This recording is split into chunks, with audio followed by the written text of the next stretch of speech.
شریعت میں اور دوسری شریعتوں میں ایک یعنی مختلف ہے یہ شریعت۔ کیسے کہ پہلے دور میں یہ تھا کہ ایک وقت میں بہت ساری شریعتیں بھی تھیں، یعنی ایک جگہ ابراہیم علیہ السلام موجود تھے، دوسری جگہ لوط علیہ السلام بھی موجود تھے، اور اسی طرح انبیاء بنی اسرائیل بہت سارے انبیاء ایک ہی وقت میں موجود تھے،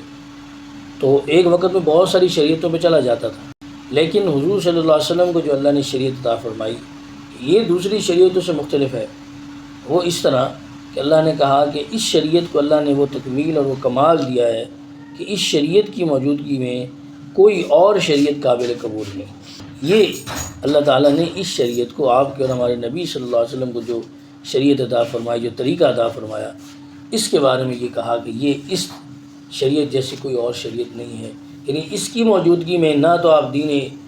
شریعت عیسوی پر چل سکتے ہیں، نہ آپ شریعت موسوی پر چل سکتے ہیں، نہ ہی کسی اور شریعت پہ چل سکتے ہیں۔ یہ مختلف ہے، یہ اختلاف ہے، یوں سمجھیے کہ اس اعتبار سے یہ دین مختلف ہے دوسری شریعتوں سے۔